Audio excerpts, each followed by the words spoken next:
episode, a round of 32. We are here with game number 2, spawning down here on the bottom, on the top right, as the Cyan Terran. We have the one, we have the only loser of game number 1. Starcraft hop 추천. Is he saying hop torture? Hop torture? You'd think they interpreted it as hop? I don't know, maybe. That'd be kind of funny. Hoppy torture, yes. He could be hoppy, yes, that might work. Torture people by forcing them to hop around all the time. Bottom left, we have our Zerg player winning over game Leenock for you. Game number 1.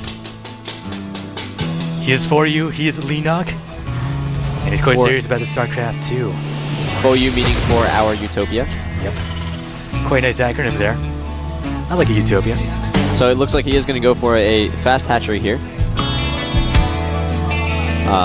We'll see how similar is this to the previous game. Guess coming up already here. His drone harassment is quite annoying. It's not anything that the pro gamers aren't accustomed to, but it's just, if you can get away with it or with not having to defend against it, you feel a lot better in a game like this. Yeah, you always have to bring out that second SCV as well. But it would be cool if you could just like leave it in there to mine more minerals, but no. You see that like, dirty little drone coming into your base and like, I want to stop you from building so bad. And they just move in there with a little crazy accent. And we do have a refinery coming down before the spawning pool. There still is no spawning pool on the map quite yet. Now the spawning pool goes down with the second refinery. Oh, and here we go again. Deja vu. Hope Torture throwing down another bunker. We'll see if a second SCV cometh as well.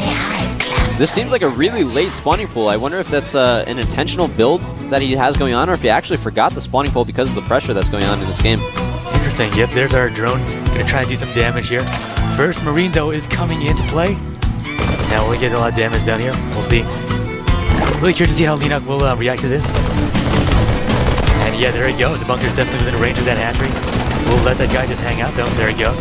I feel like this absolutely was a mistake from Leenock. The bunker did go down. He's not doing any sort of aggression with his drones, even though there's only one Marine. However, Hope Torture is also supply blocked temporarily. Yeah, a bit of a double combo breaker there by both players. Zerg-Cocoon, 2 of them in queue, so we'll have about 8 Zerglings in total here, 10 for production tab, so she'll be able to surround it quite safely. We'll be able to hold this off, it looks like. Another Marine waltzing on in. We already have a factory coming from Hope Torture, so this is just sort of an early aggression. He's not trying to do any sort of kill move. He's just forcing the hand of Leenock, forcing those extra Zerglings, which are very weak to Hellions, and also just trying to distract him a little bit. Throw him off his game slightly. The Zerglings again running past to try to force the reinforcements to stay at home for Hope Torture and keep this forward army a little bit weaker than it could be. You can see that extractor was deployed there in the Terran base, so a bit of a gas steal there. And here comes the Zerglings yet again to go and finish off this bunker.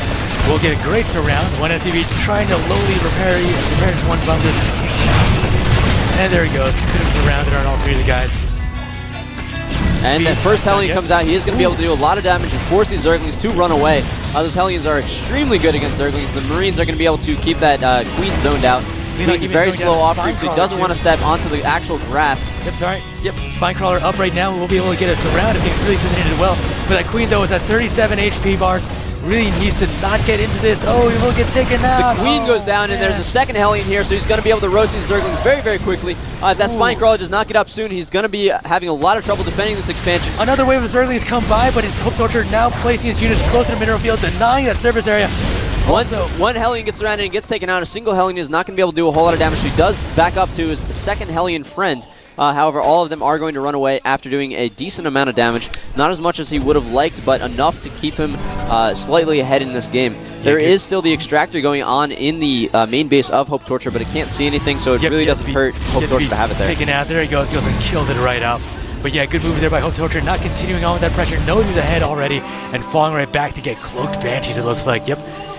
These Cloaked Banshees are going to be hard to get up, though, because he only has 1 gas. It's very difficult to get Cloak and Banshees out with a single gas guy as they're going.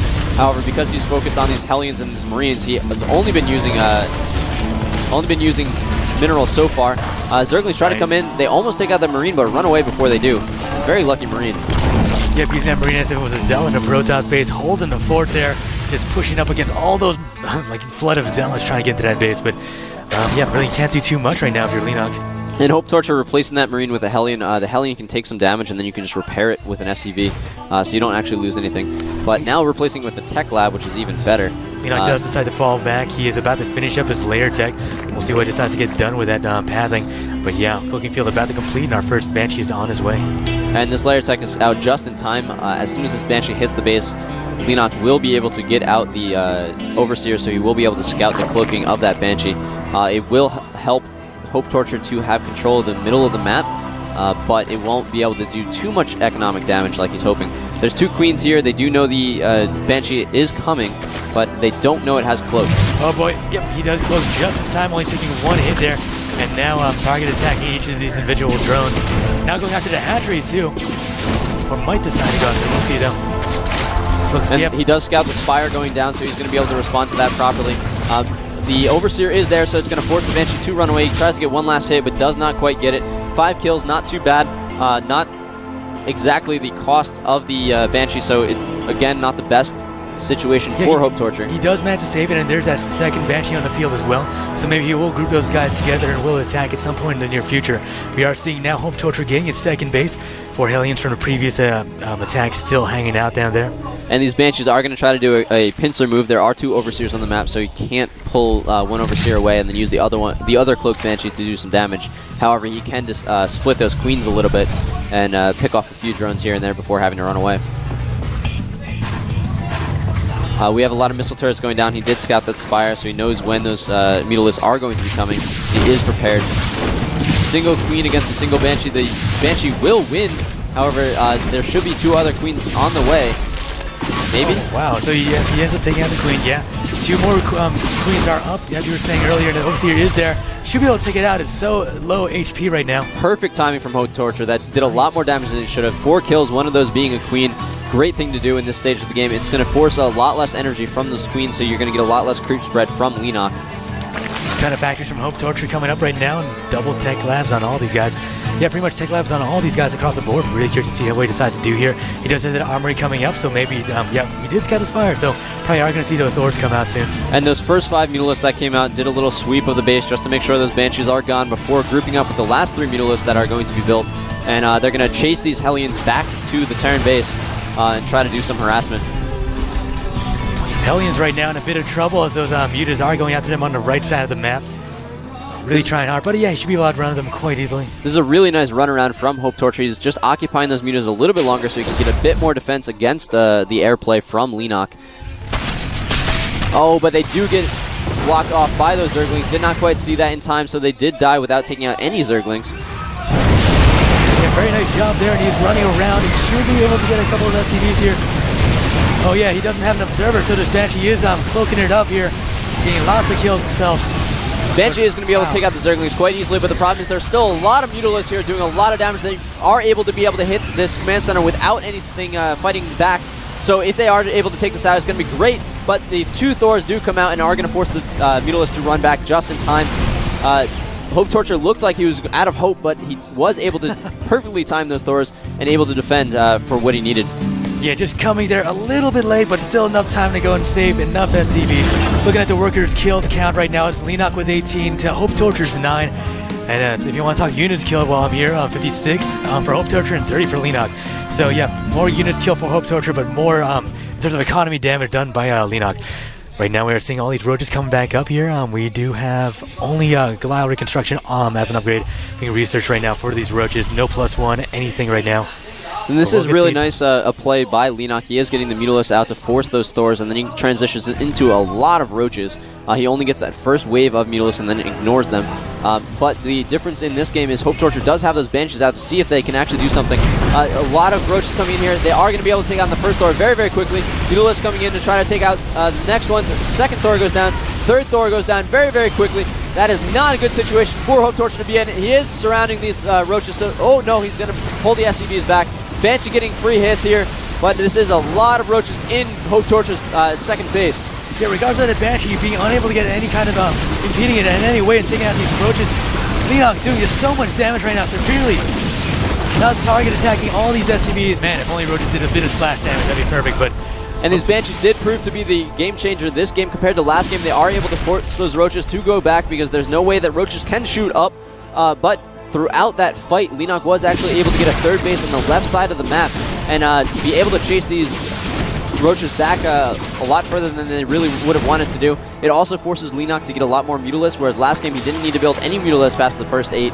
So this is a very different game than the last game, just because Hope Torture decided to get a Starport and go for a few Banshees early on. Yeah, absolutely. We also see the Infestation pit up too, and then he's actually researching Neural Parasites, so we will be seeing Infestors come into this play if he really feels like it. That was a really nice move by Hope Torture. He knew that Leenock could see his Cloak Banshees, so he split one off, cloaked it, forced the Overseer to go with it, and then sent the other one home. He didn't get both of them out, but he is going to guarantee to get one out, which is, you got to cut your losses whenever you can. Yep, absolutely. Hope Torture now getting some siege tanks out. No siege tank just yet, still on its way. About halfway done so far. Looking at the Harvester count right now, we have 69 for Leenock to 35 for Hope Torture, so huge differential. And it looks like Leenock is going to move in yet again. Hope is firing on the Thor.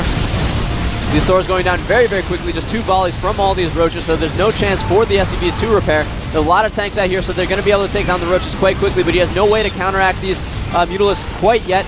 Do we have any? We have no Thors in production. There's no anti-air at all on the field for Hope Torture, and there's not going to be any time soon. These Mutalisks are just wrecking havoc at the ramp of Hope Torture. Yeah, there's that one missile turret, but they're all just gathering by it. Just need to stay near it. It's really bad that he has to just force all those units right there. But really, there's nothing he can do at this moment, as you were saying. No Thors in production. Well, one now, but very nice Contaminate on that factory. He wasn't sure if a Thor was coming out or not, so he threw down that Contaminate, prevented anything from coming out of that building, and allows these Mutalisks to do a lot more damage than they really should be. Hope Torture is forced to drop some mules to get some sort of mineral income, but it's really not enough. yeah, just letting more forces just walk in here to Leenock. Yeah, there's even more Roaches just up here on top of the ramp, and even look at all those Infestors too, just up there. Leenock doing a really good job of transitioning from one unit to the next, forcing a counter from Hope Torture and then countering that counter very, very nicely. These Mutalisks are almost going to take this orbital command down, but the Thor does come out and should be able to kill these Mutalisks in time. Maybe. Orbital command should go down any second now. Oh, it does go down. That's going to be huge. She's only going to be able to mine on one base. The tank goes down to those Roaches. Missile turret goes down, leaving this expansion completely undefended. We got 2 forces from Leenock going on right now, and 4th expansion going on the left side at the gold. And here comes the second force from Leenock, moving in from the higher ground. He got these guys, and look at that. Oh, just taking those dudes over. And that's going to knock Hope Torture completely out of the GSL. He was in Code S last season, got knocked down to Code A, and now he is knocked out of Code A into Code B. And I think he's feeling a lot of that pressure right there. Very unfortunate to see. Yeah, so Leenock too, the youngest player in Season 1 as well. Yep.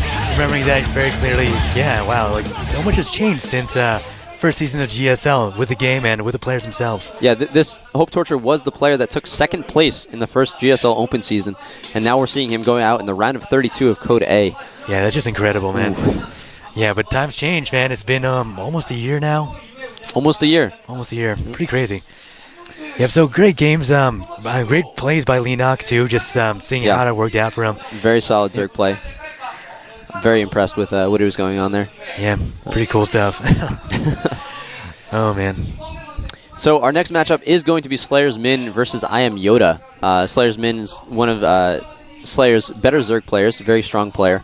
And I Am Yoda's a strong Terran player for I Am. I Am's only really known for MVP on their Terran side, but they do actually have a very solid lineup that has a lot of depth to it. Yoda did quite well in the team league last week. Sorry to keep referencing that, but there were some really good games. If you haven't checked them out, go check out the VODs at GOMTV.net. Yeah. Yep. And it'll be a Zerg versus Terran matchup. First map will be on Metalopolis too. Nice to see that map come into play again. It's really cool seeing all those old kind of retro maps, I suppose, making their way into the GSL. I remember in the first season, it was all like nothing but those old maps on the ladder. Steps of War. Oh man. Oh, and the Reaper Rush every first game I believe was on Desert Oasis as well with Idra. that was so cool. Yeah, lots of nukes going down. It was actually a pretty exciting game, but it was an old time back then. Back in the old days. Back in the old days, man, definitely. Desert Oasis. I would love to see one day seeing all those old maps from the first season, or just like the original ladder come back into play. Kulas Ravine, remember that one too? God, yeah. That was a fun one to play as Zerg, wasn't it? Well, I played Terran, so it was very fun to play against Zerg. You.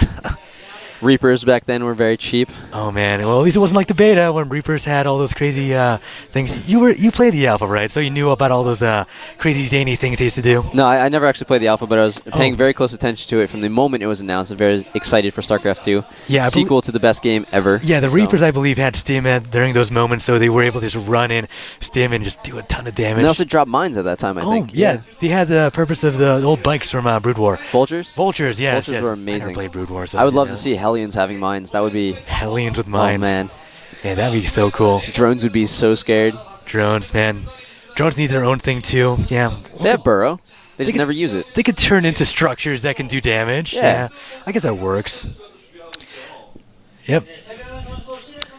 So we should be going to a 5-minute break in a little bit, but before we do, we'd like to say thank you for watching, and if you want to ask us any questions, you can hit us up on Twitter. My Twitter is Torch Gaming, and yours And mine is twitter.com/thegunrun. Check us out there. Please leave any feedback from me. Really love. And enjoy my also own check casting. out GSL at... we're going to